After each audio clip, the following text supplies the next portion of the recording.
Estás escuchando On Human Rights, Derechos Humanos, donde se presentan las tendencias actuales en términos de derechos humanos y derecho internacional humanitario. Bienvenidas, bienvenidos a este conversatorio de FENBio. Esta es la tercera sesión. Hemos tenido ya 2 sesiones en las que hemos dialogado acerca de justicia ambiental, derechos humanos y su interrelación con biodiversidad, cambio climático. En esta tercera sesión es un gusto tener aquí a Ana María Vargas, a Juan Antonio Samper y a Valentina Lomanto, y vamos a conversar acerca del papel de las clínicas legales y más específicamente conversar acerca del proceso que seguimos en términos de desarrollar esta nueva clínica transnacional de FENBio, defendiendo una tierra viva, en la que vamos a abordar cuestiones acerca de biodiversidad, cambio climático, cómo el empoderamiento legal también de los jóvenes, las jóvenes, puede apoyar estos procesos y también crear esta solidaridad internacional.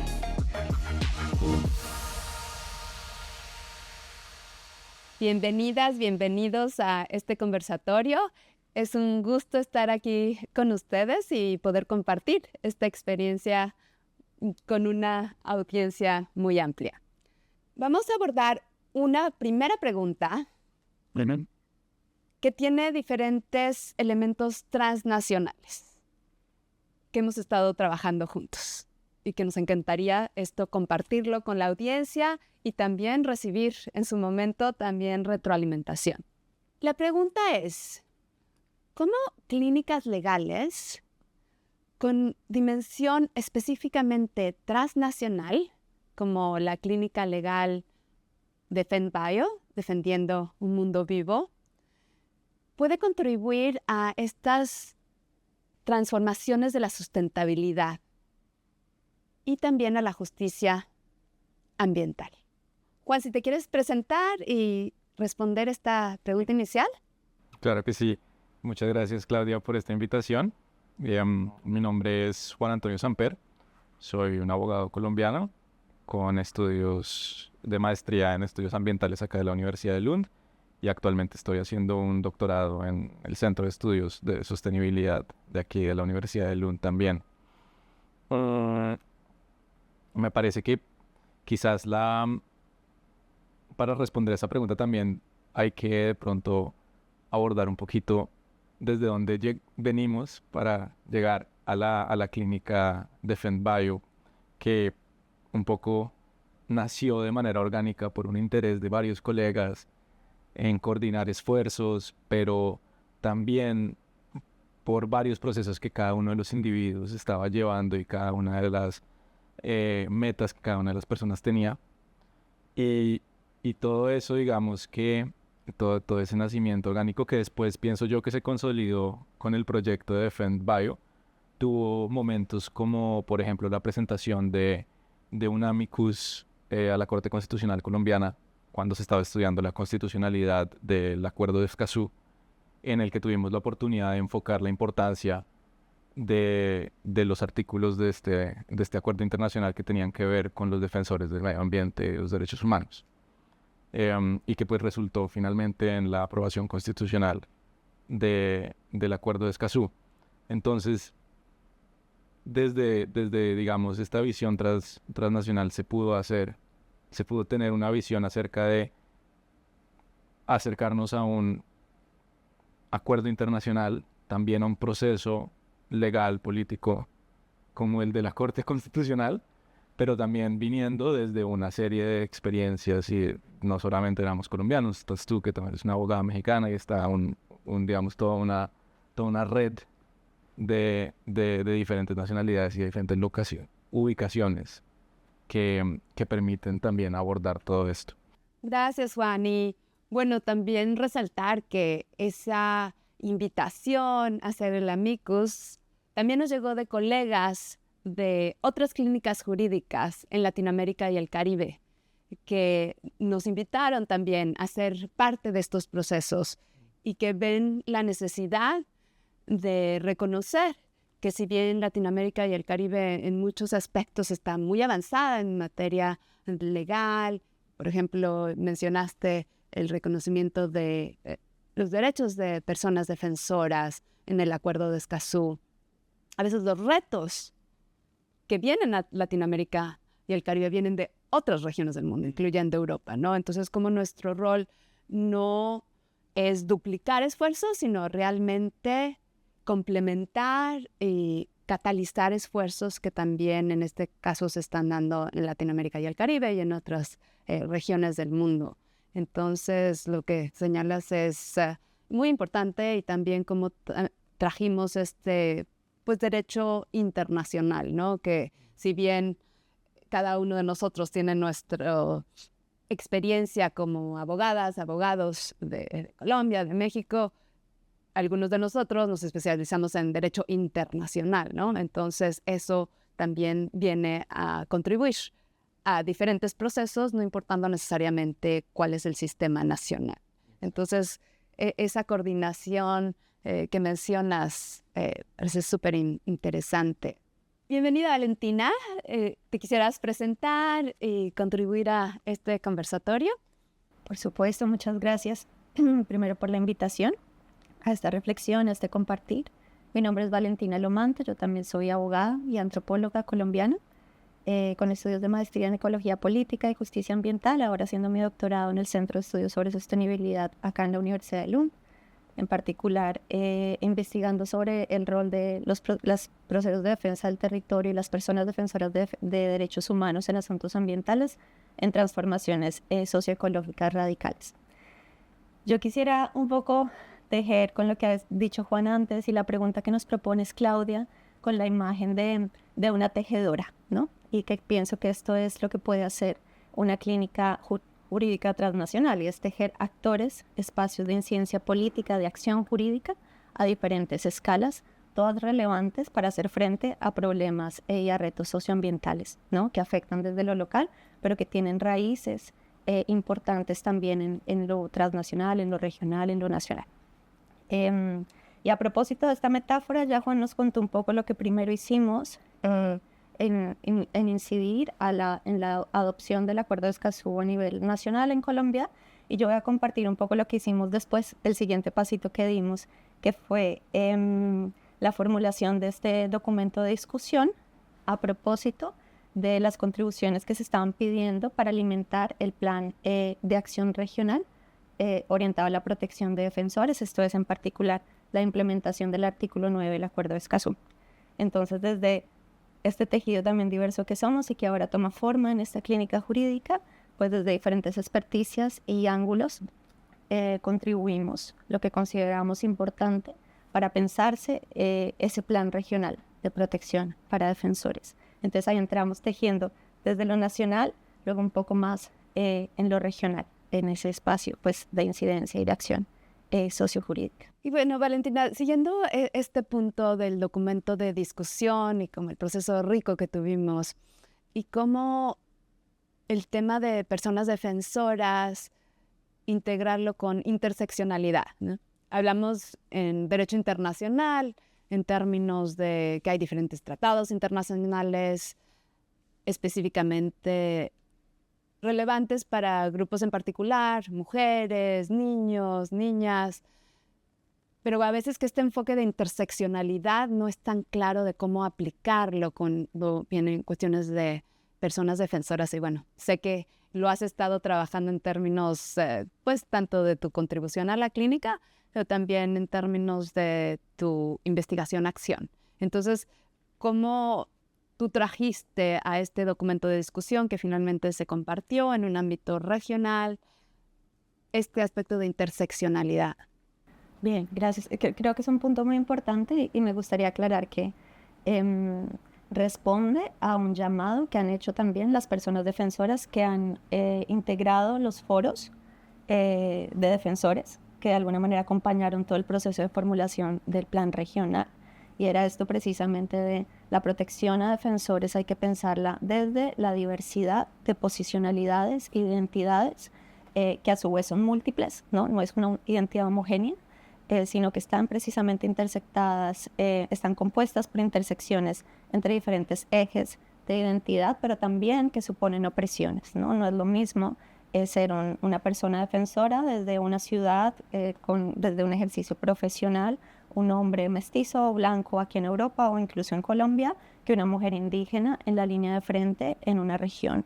Los retos son diferentes, las herramientas son diferentes, las capacidades para asumir vulnerabilidades son diferentes. Entonces, al momento de pensarse la protección para defensores y también cómo orquestar un entorno seguro para poder ejercer este derecho a defender derechos, pues hay que considerar todas estas dimensiones que hacen distinta la experiencia, ¿no?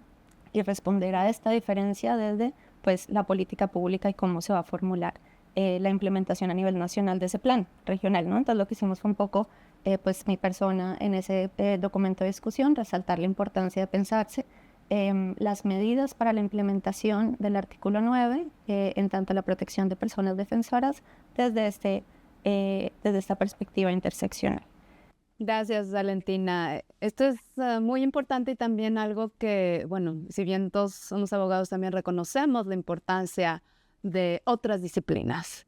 Y bueno, esto es algo, Ana María, que hemos estado discutiendo mucho también en el contexto de la clínica de FENBio, pero también del proyecto en general de FENBio, en términos de cómo vamos pensando el derecho no solo en libros, sino el derecho en acción y cómo vivimos el derecho día a día.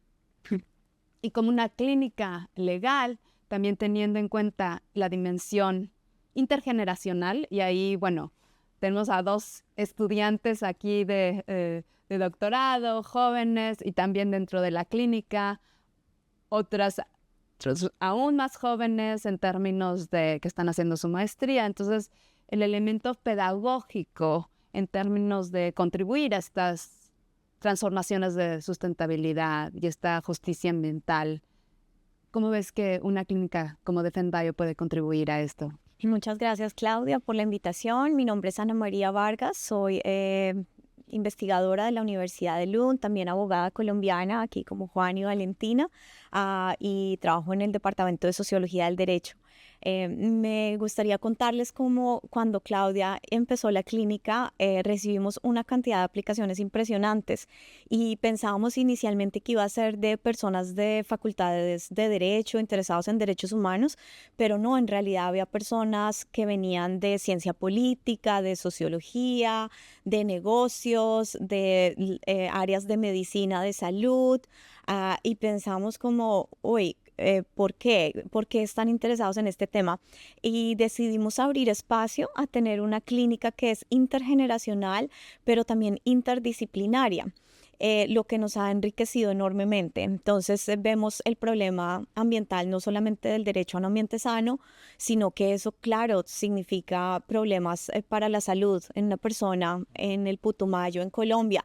Entonces este estudiante puede contribuir desde sus estudios a mirar cómo se afecta el derecho a la salud cuando también se afecta el derecho al medio ambiente. Entonces hemos aprendido de los estudiantes, creo que ha sido muy bonito poder ver cómo ellos contribuyen desde sus disciplinas, pero ellos también contribuyen desde sus nacionalidades, desde sus contextos. Ellos son estudiantes que vienen de todas partes del mundo, de la India, de Colombia, de Brasil, de México, de Suecia, de Alemania, que se encuentran en un espacio una vez a la semana para ver cómo problemas de daños al medio ambiente y de defensores de medio ambiente no son solo locales en ese punto donde se está vulnerando el derecho, sino que se relacionan con los derechos de los ciudadanos también aquí en Europa, donde estamos, y la responsabilidad de los ciudadanos. Entonces hemos trabajado a través de algo muy bonito que creo del derecho en la vida diaria, que tú mencionas, Claudia, que es el derecho a la información. El derecho a la información es un derecho que no necesita ir a la corte ni a estados internacionales. Es un derecho que podemos usar todos los ciudadanos en el día a día y que nos puede ayudar a ser ciudadanos más responsables y conscientes. Saber cómo las empresas en Europa pueden estar vulnerando derechos en América Latina, en el Amazonas, y saber qué responsabilidad tenemos nosotros como ciudadanos acá y cómo hacer que el derecho a la información nos ayude a generar más conciencia jurídica. Eso es lo que hemos estado haciendo y me ha parecido una experiencia muy transformadora. Sí, era interesante también como al final del semestre pasado les pedimos a las estudiantes a reflexionar qué era lo que habían aprendido. Y usaron precisamente esa palabra, experiencia transformadora, porque si bien hay mucha información cuando tiene que ver con acceso, por ejemplo, a literatura, a diferentes presentaciones de académicos de diferentes partes del mundo. A veces lo que estamos oyendo de los estudiantes es que quieren una entrada a lo que está pasando en la realidad, que cuando salen a pedir trabajo y a querer hacer un cambio en la práctica, no tenés que esperar hasta que ya acabaron el doctorado, sino realmente poder, y usando la analogía de Valentina, ir tejiéndolo. La teoría, la práctica, estos niveles, desde lo que Juan nos decía de lo nacional, pero cómo eso se teje con lo regional. Y ahorita tú nos estás dando también el ejemplo, bueno, cómo se va tejiendo también con las realidades, los patrones de consumo, de producción de Europa.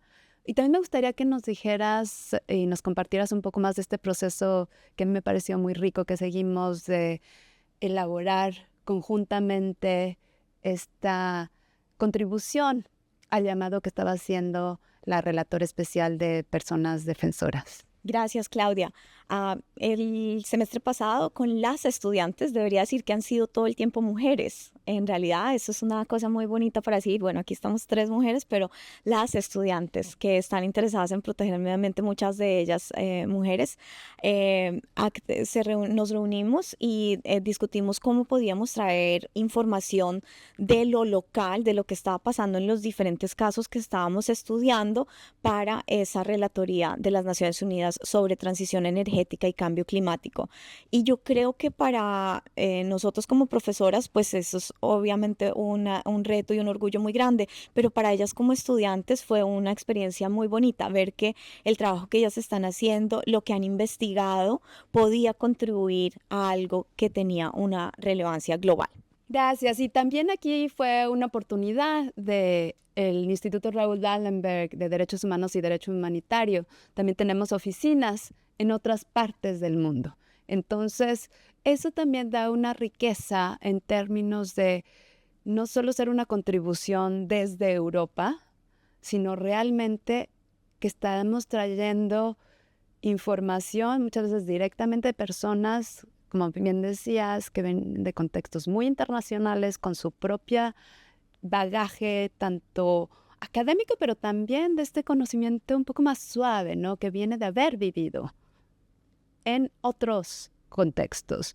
Y en el contexto también de nuestras oficinas en otras partes del mundo, bueno, son personas que están siendo parte del Raúl Wallenberg Institute, pero al mismo tiempo vienen de esas regiones. Entonces también para los estudiantes, a lo que nos comentaba era que también había sido rico poder tener este intercambio con la contribución que estaban haciendo de nuestras oficinas en otras partes del mundo. Y bueno, entonces estábamos viendo cómo desde lo nacional, lo regional, luego lo internacional, pero ¿cómo volvemos a lo local?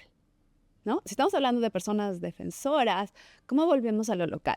Y ahí, Valentina, me gustaría escuchar cuál fue tu experiencia colaborando más cercanamente con una de las estudiantes que finalmente pudieron concretar estos vínculos entre lo local, regional, nacional. Muchas gracias por la pregunta. Sí, siento que hay un poder muy uno en poder destinar este tiempo y este deseo de aprender, y voy a traer un poco unas palabras de uno de los coinvestigadores con quien hago mi investigación. Mi investigación está basada en una metodología de investigación acción participativa, y uno de ellos es en el Cauca, una escuela campesina de educación popular, Y la forma en cómo ellos se aproximan a los procesos pedagógicos es con este lema, esto es de la Escuela Campesina Amolando Sabiduría, y dice, enseñar haciendo, aprender ayudando, ¿no? Y pienso que esto ilustra muy bien lo que se puede hacer desde la clínica, pensando en un efecto directo en las poblaciones, pues en la dimensión local, ¿no? Entonces, una de las cosas que hicimos con una de las primeras personas que entra a hacer su práctica en la clínica fue partir de lo que yo había conversado en Mocoa, en el caso de Mocoa, que es el otro lugar donde hago mi investigación, de cuáles son las preguntas que hay respecto de qué está pasando con el acuerdo de Escazú, ¿no? Logramos que se integrara pues en el sistema jurídico nacional, pero luego desde final del año pasado ya tiene que empezarse a hacer la implementación. Entonces había una pregunta de ¿y qué están haciendo las instituciones, ¿no? Al final, ¿eso qué nos implica? ¿Cómo transforma nuestro hacer esto que viene de lo regional y ha llegado a lo nacional, y cómo se ve en lo local? Porque al final la necesidad de pensarse esas estrategias para hacer real la protección a las personas que defienden es una urgencia hoy, ¿no? Pero entonces la implementación son procesos institucionales de más largo aliento. Entonces en ese momento tuvimos que girar un poco el propósito de la investigación que estaba haciendo Laura, y un poco volverlo cómo ponemos los términos del plan regional para protección de personas defensoras muy sencillos de entender para personas en lo local que quieran saber qué fue lo que se aprobó, cómo lo puedo hacer exigible y cuáles son las cosas que me permiten empezar a ponerlo en el discurso, pero también a reclamarlo frente a las instituciones, ¿no? Como el acceso a la información. Cuándo me pueden retener o vedar cierta información y cuándo no, porque pareciera que, al menos en el caso colombiano, pues no es muy claro. Y después de la implementación del acuerdo de Escazú, pues hay un poco el mensaje de no. El principio es que el acceso es pleno y solo hay unas condiciones en particular donde se restringe. Entonces esa era, por ejemplo, otra de las dimensiones que entraba dentro del trabajo que hizo Laura en un folleto, cartilla muy bonita que sale de ese proceso y que tenemos todavía, pues tengo el reto de conversarlo con las personas en lo local, ver cuál es la reacción, qué se sintió, cómo contribuye y bueno, cómo se puede seguir, pero definitivamente siento que poner como ese ánimo de poder contribuir a una transformación desde estudiantes universitarios, pero además personas que conocen mucho sobre el tema y que son profesionales ya en diferentes disciplinas, ponerlo al servicio de lo que son las necesidades también en los territorios para fortalecer esos procesos organizativos que al final sostiene la defensa territorial y el rol de las personas defensoras, pues es fundamental. Gracias, Valentina. Y como mencionas, habíamos estado hablando de diferentes disciplinas, integrando para no solo ver el derecho en términos de interpretación legal, sino también cómo se está aplicando en la práctica. Y tú nos traes también la visión de que cómo cuando uno va a estos contextos rurales o amazónicos o costeros, aprendemos haciendo y aprendemos conversando. Y bueno, aquí también estamos hablando de DefendBio, pero bueno, también Valentina con el proyecto de personas defensoras como agentes de cambio es otro proyecto que también ha sido muy valioso en términos de contribuir a este proceso. Entonces, esta idea que tú nos propones de cómo vamos aprendiendo, haciendo, y eso no es solo para las personas que están en la zona rural, yo diría todos nosotros y todas nosotras, y como la clínica legal, como decías, Ana María, también tiene este componente pedagógico que nos está permitiendo realmente responder a una necesidad de las y los jóvenes ahora que no se limitan a pensar que simplemente con tener las herramientas académicas es suficiente para hacer este cambio que ellas y ellos ven que es su futuro y que lo tienen que hacer ya de ya, ¿no? Entonces, en este sentido, Juan, entiendo que vas a ir a Brasil y que estás en conversación con otros grupos de jóvenes, con otros grupos de investigadoras, de investigadores de diferentes partes del mundo. Entonces, ¿Cómo ves estos procesos en términos de, bueno, sí está el aspecto de crear amicus, crear documentos de discusión, crear elementos pedagógicos, publicaciones, pero cómo luego estos procesos se pueden devolver en términos de crear estos espacios o traer estos mensajes más allá de lo escrito? Sí, esa es es una pregunta gigantesca. Creo que yo le veo muchas aristas a esa pregunta. La primera tiene que ver como un poco desde mi perspectiva, desde uno también cómo se proyecta dentro de un grupo de la clínica hacia tejer redes investigativas, tejer redes pedagógicas y encontrar muchas esferas de impacto que quizás a veces pueden quedar rezagadas en el ámbito universitario en relación con las publicaciones académicas y con otro tipo de mediciones más usuales de impacto. Entonces creo que eso abrimos ahí quizás una serie de abanicos que se puede tejer para continuar, digamos, con el verbo, con el verbo de la conversación, que se puede tejer con los intereses de muchos actores, porque hay muchos investigadores e investigadoras que están buscando generar impacto más allá de las publicaciones académicas. Nos estamos encontrando con unos estudiantes aquí en Lund que suelen ser grupos internacionales que tienen una comprensión muy profunda de una problemática socioambiental que a veces es difícil encontrarle pasos concretos a los cuales seguir. Entonces también se puede conectar muy bien con los intereses que estaban mencionando de los estudiantes, de tomar pasos concretos y aprender además a identificar, y en eso tiene una gran ventaja la translocalidad o digamos lo transnacional de esta iniciativa, es que también enseña a identificar en nuevos lugares y en distintos lugares cómo estos procesos se pueden ver, cuáles son los puntos de entrada, en qué difieren, en qué son similares a los que ya conocemos. Pero al final del día también creo que puede permitir apoyar acciones como las que hemos visto en el Putumayo, que hay docenas y docenas de acciones legales todo el tiempo relacionadas con investigaciones que hacen las propias autoridades públicas, ambientales, de control, de vigilancia, pero también desde las propias organizaciones sociales y desde los pueblos indígenas. Hay iniciativas legales constantemente para seguir protegiendo los derechos de la naturaleza. Entonces me parece que es una pregunta gigantesca en la que hay mucha acción y en la que tenemos un montón de caminos que pueden ser útiles y que pueden ser aprovechados para los diferentes actores que hacen parte de esta clínica. Gracias, Juan. Y de cómo canalizar esa ansiedad ambiental que, bueno, se ven muchos jóvenes, y no solo en jóvenes, sino más general en acción en términos de tener más herramientas legales o crear esas herramientas legales, y vemos cómo estas diferentes escalas geográficas están interrelacionadas.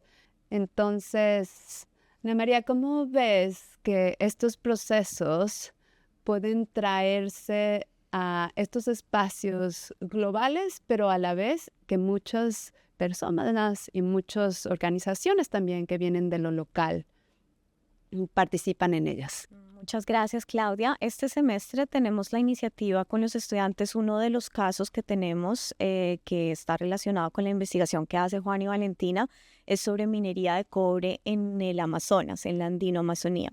Entonces, sabemos que ese es uno de los temas grandes de la COP que han traído las comunidades indígenas que quieren una Amazonía libre de petróleo y libre de minería, y el costo de eso está relacionado con la transición energética en el norte global, en países en Europa como Suecia, donde hay un interés de hacer esta transformación energética, pero eso requiere minerales que pueden venir de la Amazonía. Entonces, lo que queremos es, con los estudiantes que están este semestre en la clínica, traer la COP a Europa, traer esas discusiones que se están dando allá a discusiones que se están llevando acá, para que se exponga nuestra responsabilidad compartida. Entonces creemos que una partecita chiquita de la clínica es aumentar la conciencia jurídica y queremos que los ciudadanos del día a día europeos se den cuenta que sus acciones y sus necesidades llevan a efectos nocivos para el medio ambiente en un área tan importante como la Amazonía. Gracias, Ana María. Y eso también nos permite finalmente tejer estos diferentes niveles y también tejer soluciones, ¿no? Tejer soluciones que no son fáciles y que tampoco podemos pensar que de un día al otro se van a lograr, pero sí vemos esa posibilidad de traer lo que está pasando en términos de personas defensoras en el Amazonas. También estamos en diálogo con personas que están defendiendo los corales en México y otras personas que están siendo afectadas por pesticidas que finalmente se producen en Europa y a veces que no son permitidos en Europa, pero son exportados a otros países. Entonces, realmente pensar en cómo estamos interconectados y también cómo nuestros patrones de consumo, nuestros patrones de producción y cómo nos interactuamos y cómo colaboramos, pero una colaboración realmente de iguales con personas, por ejemplo, de las alianzas de clínicas jurídicas en Latinoamérica y el Caribe, y cómo aprendemos de ellas que tienen 25 años de tener sus clínicas jurídicas, cómo vamos interactuando con nuestros colaboradores de África, de Asia, para realmente hacer un proceso transnacional de aprendizaje mutuo que nos permita contribuir a estas transformaciones de la sustentabilidad y esta justicia socioecológica que nos beneficie pues a nosotros como humanidad sin dejar nadie atrás, pero también a esta justicia entre especies. Finalmente todos y todas somos parte de esta tierra que solo es una. Muchas gracias.